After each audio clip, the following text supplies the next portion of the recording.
मित्रों नमस्कार। इन दिनों आप सुन रहे हैं आचार्य बसंत जी को हमारे संस्कारों के विषय में बात करते हुए। वो अलग अलग तरह से और बहुत ही विस्तार के साथ इस पक्ष पर बात कर रहे हैं।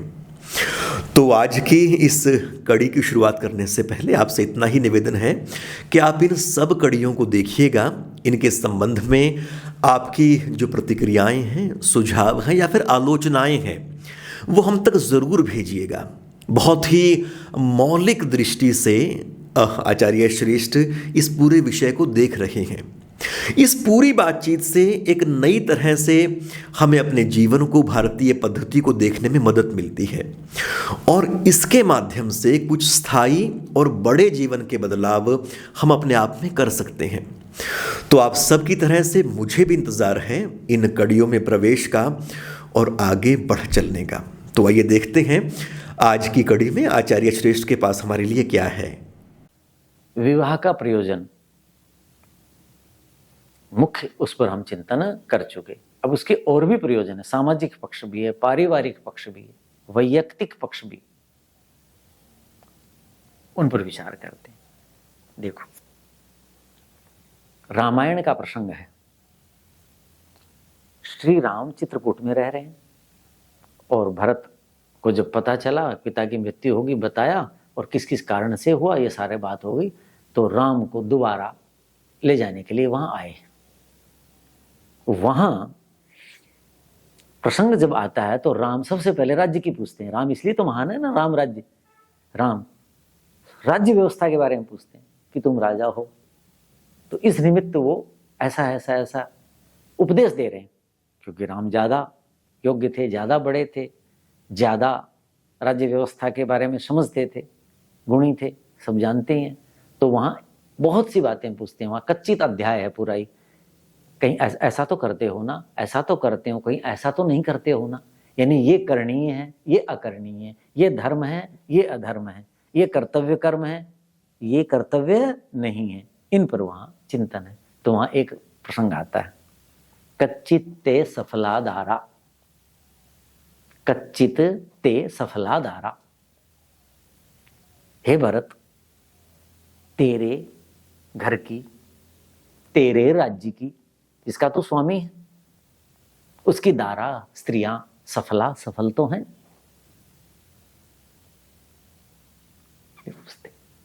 कितना बड़ा स्त्री जाति का मान, ये पूछ रहे कि दारा सफल तो हैं। दारा की सफलता क्या है? सबसे पहला तो मैंने बताया, दारा समझ गए कि उसकी संतान होनी चाहिए, अनुपत्यता नहीं होनी चाहिए। तो क्या कहा? सफल का मतलब दाराधीनम सर्वम, सब कुछ घर में किसके अधीन होना चाहिए? दारा के अधीन होना चाहिए। उसकी सफलता वो दाराधीनम, दाराधीन घर जो है, क्यों? गृहिणी गृहम उच्यते, न गृहम गृहम इत्याहु। घर को घर नहीं कहते, गृहिणी गृहम उच्यते, गृहिणी को ही घर कहते हैं। हॉस्टल में रहते हैं,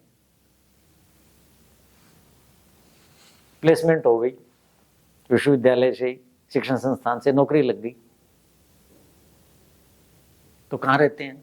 काम कुम किया, फिर क्या कहते हैं, एक मित्र के पास चले गए, हॉस्टल में बैठे हैं या कहीं बाहर बैठे हैं, पार्क में बैठे, फिर क्या कहें, भाई कमरे पे जा रहा हूं। बाहर तो रहने लग गया, और जब विवाह हो गया तो फिर क्या कहते हैं कि घर जा रहा हूं। नौकरी कर रहा है, अपना पैसा कमा रहा है, अकेला रह रहा है तो कमरे पे जा रहा हूं। और जब परिवार आ गया, वहां रहने लग गया, तो कहां जा रहा हूं कि भाई घर जाना है, देर हो रही। और सुनो, और सामाजिक, ये तो व्यक्तिक बात होगी। वहां व्यक्ति अकेलापन है, देर तक बैठा है, बात कर रहा है, वहीं सो जाएगा मित्रों के साथ ही। वहां सोना, अकेले सोना, यहीं रह लेंगे, कौन इंतजार कर रहा है? और नहीं तो वहां पत्नी है, बच्चे हैं, माता पिता हैं, सारा नहीं भाई, जाने जाना, समय से जाना। नौकरी कर रहा है कोई, अविवाहित है, मकान किराए पे लेने जाओ, कोई देता? नहीं देता।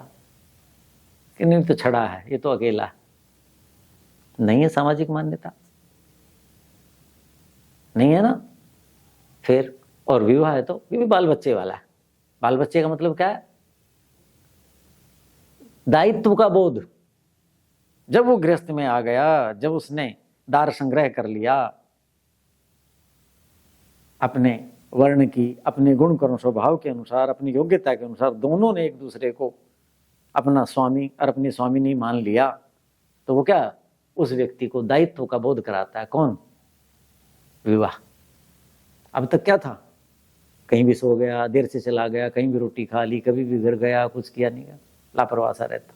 दायित्व का बोध कराता, उसमें नया विवेक जागृत होता है। मेरा कर्तव्य और अकर्तव्य क्या है, इसको समझने लगता। अब तो ऐसा कम है, थोड़ा पढ़ाई लिखे। पहले भारतीय समाज में क्या था, जवानी हुई, वहां घूम रहा, काम नहीं कर रहा, क्या करें, लड़का काम नहीं करता है, ये लोफर हो गया, उनकी संगति में रहता है, तो मित्र परिचित क्या कहते थे माँ बाप को कि इसकी शादी कर दो, अपने आप ठीक हो जाएगा। पर इसकी शादी कर दो, अब अपने आप जिम्मेवारी आएंगी तो अपने आप ठीक कर देगा। विवाह क्या करता है बोलो? जो इसमें उद्दंडताएं हैं, उच्छृंखलताएं हैं, जो ये अपने कर्तव्य से विमुख है, जो अपना ये भविष्य नहीं देख पा रहा, जो इसमें प्रौढ़ी आनी चाहिए अवस्था के अनुसार वो नहीं है, विवाह क्या करता है? दार संग्रह क्या करता है? उसका बोध कराता। कराता नहीं कराता? रोज की बातें। उदाहरण देता हूं आपको, बाणभट्ट का बहुत तगड़ी पुस्तक, संस्कृत के कवि गद्य के कादंबरी, बहुत तगड़ी पुस्तक लिखी उन्होंने, बहुत गजब पुस्तक। राजा हर्षवर्धन, आपका कुरुक्षेत्र, ये उनकी राजधानी थी। कुरुक्षेत्र तो कोई नगर था नहीं, अब बना दिया।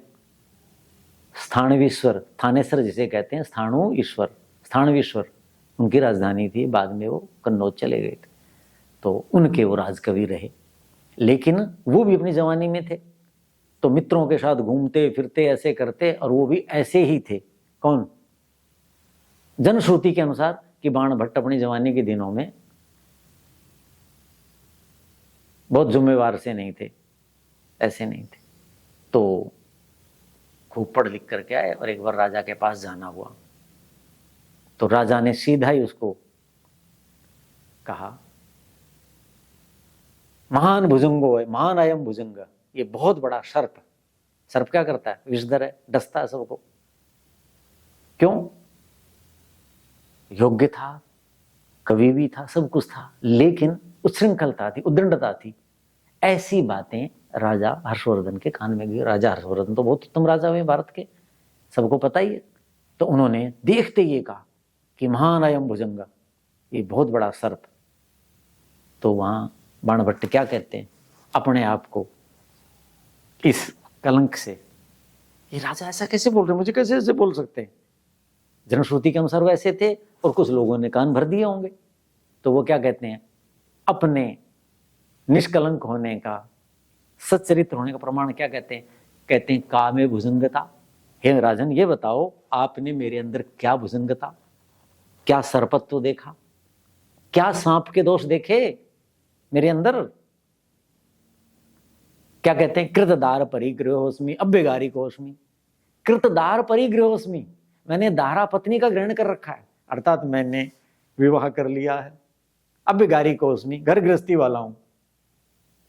बोलो, जो राजा आपको कह रहा है कि आप बहुत बड़े सांप हो, विषधर हो समाज के लिए, वो युवक बोलो अपने आप को धार्मिक, उत्तम नागरिक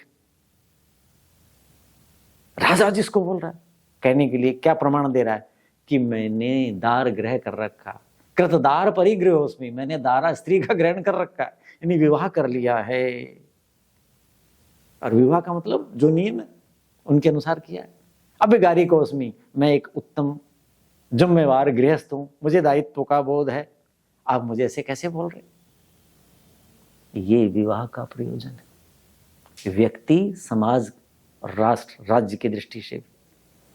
तो ये बहुत बड़ी चीज है। आगे देखो,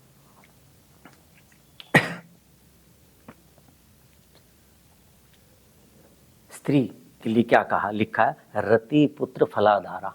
धारा पत्नी क्या चीज है, फल देती है, दो बड़े फल देती है, रति और पुत्र। रति का मतलब अनुराग, प्रेम।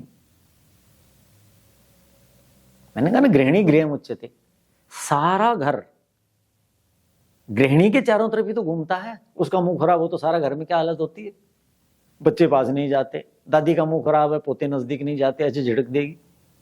माँ का नहीं है तो बोलो बच्चे, पति भी दूर घूमता फिरेगा, घर वाले कोई भी लोग नहीं, सबको प्रसन्न रखती। इसको ये देना, इसको ये देना, इसको ये करना, इससे ऐसे बोलना, इसके सब की सुनती हैं, सब अपनी बातें वहां कहते।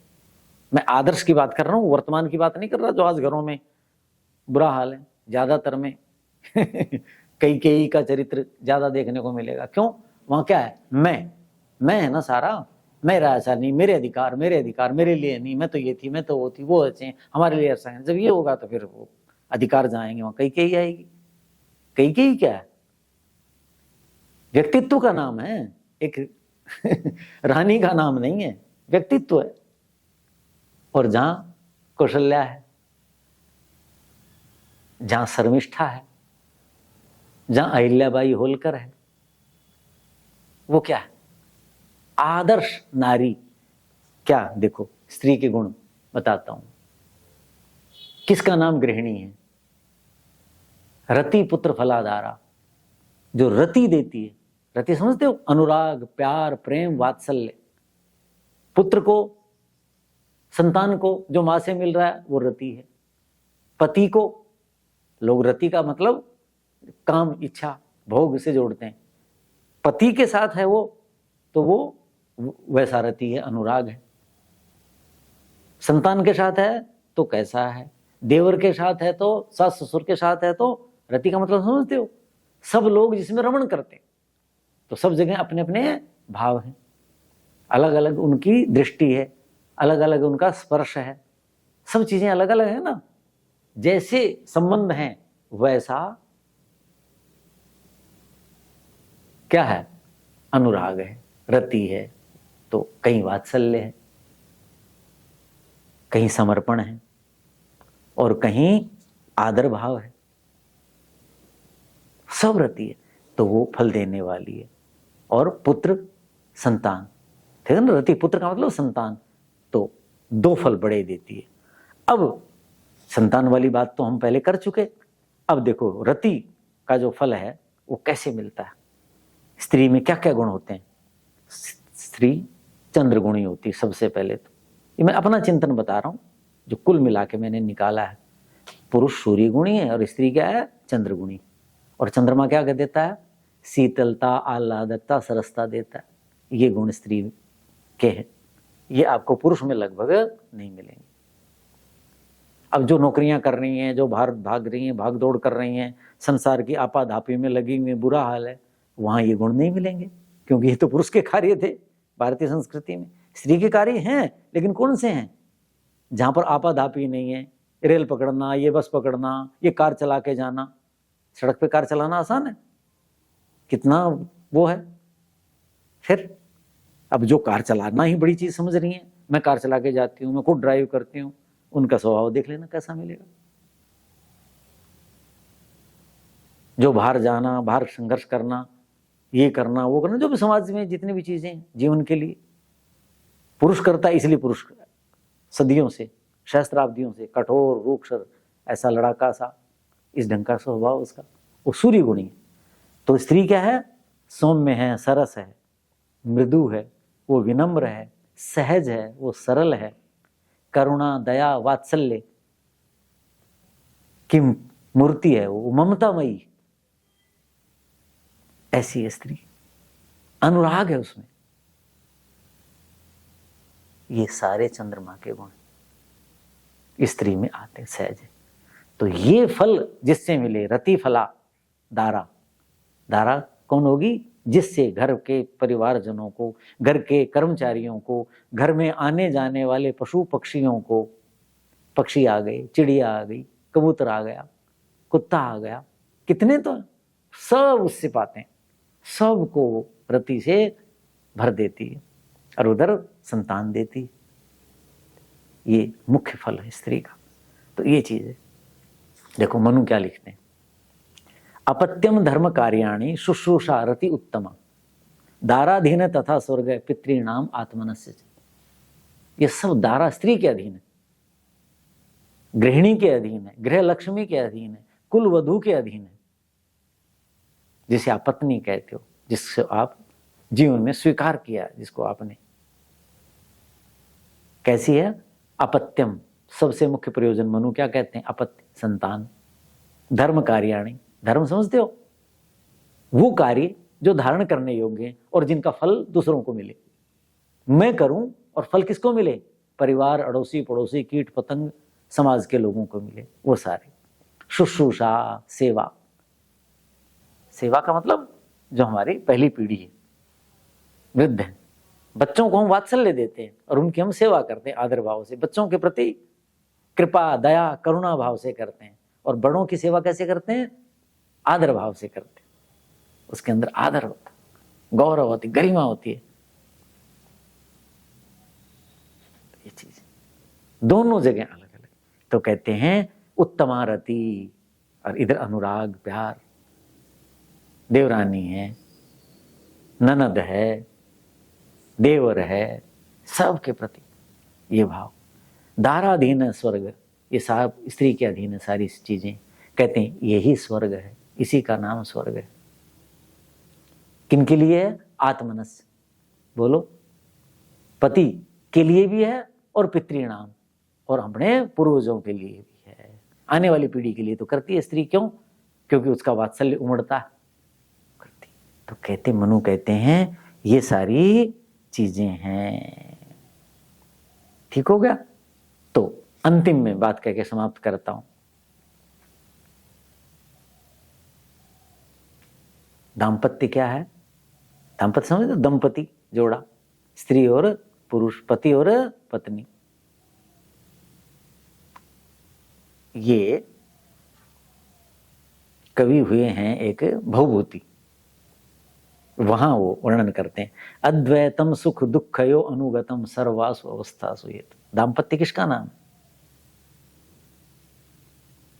पति पत्नी का जो एकत्व है उसका नाम दाम्पत्य। कहते हैं सुख दुखयो सर्वासु अवस्थासु अद्वैतम, दोनों का जो सुख और दुख है, न द्वैतम, द्वैत भाव नहीं है उसमें, दो नहीं है, ये मेरा सुख है, ये तुम्हारा। आज घरों में पति पत्नी विवाद का कारण क्या है? मेरे लिए क्या किया तुमने? तुमने ये कहा था, उनके तो भी ऐसे करते हैं, वो तो लोग ऐसे करते हैं, उसने तो अपनी पत्नी के लिए ये कर दिया, तुमने मेरे लिए क्या किया? आज मेरा जन्मदिन था, तुमने तो मेरे को ये भी नहीं दिया, वो नहीं किया। तो झगड़ा होना ही है। कहते हैं अद्वैतम, जहां दो चीज है ही नहीं, एक हो गए बस। शिव और पार्वती को क्या कहते हैं? दोनों अर्धांग है ना, अलग अलग हैं, दोनों मिलकर के क्या है? भारतीय संस्कृति में पूर्णांग है। ऐसे पति पत्नी, सूर्य और चंद्र, दोनों मिलकर के पूर्ण है। तो अद्वैतम, दाम्पत्य जो है, पति पत्नी जो है, वो क्या है? अद्वैत हो, वहां दो नहीं हो। मेरा सुख आपका सुख है, मेरा दुख आपका दुख, आपका दुख मेरा दुख है, मेरा सुख आपका सुख, ये होना चाहिए। सुख दुख, अनुकूल प्रतिकूलता, दोनों की एक हो, सर्वासु अवस्थासु। समान अवस्थाएं सदा नहीं रहती। जीवन क्या है? नित्य गच्छति उपरिच दशा चक्र नेमि क्रमेण। जीवन में दशा अच्छी और बुरी, पहिए की जो नेमी किनारा है, वो जो पहिया चलता है तो क्या है? बदलती, ऊपर वाला हिस्सा नीचे आता है, नीचे वाला ऊपर जाता है। तो जीवन में ये अवस्थाएं आती हैं। उस समय सुख दुख की अवस्था में दोनों में, सुख और चाहे दुख हो, अद्वैत हो। विश्रामो हृदय से यत्र, दाम्पत्य किसका नाम है? विवाह का फल क्या है? बोलो। हृदय का जहां विश्राम हो, हृदय जहां विश्रांति मिल जाए। विश्रामो हृदय से यत्र जरसा यस्मिन आहार्यो रस, जिसमें रस समाप्त नहीं होता, सदा रस बना रहता है। नहीं तो जीवन में निरसता आ जाती, खटास आ जाती, रूखापन आ जाता है, उसी का दुष्परिणाम है। मर रहे हैं, आत्महत्याएं कर रहे हैं, विवाह टूट रहे हैं कोर्ट कचहरियों में, बुरा हाल है।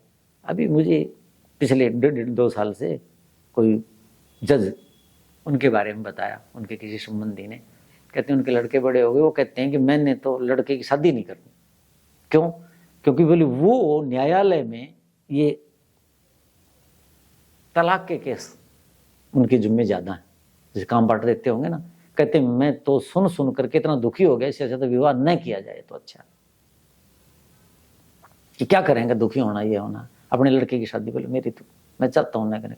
बुरा हाल है, कितने लड़के लड़कियां अब लोगों औरों को देख करके कहते हैं क्या फायदा विवाह का जब यही होना है।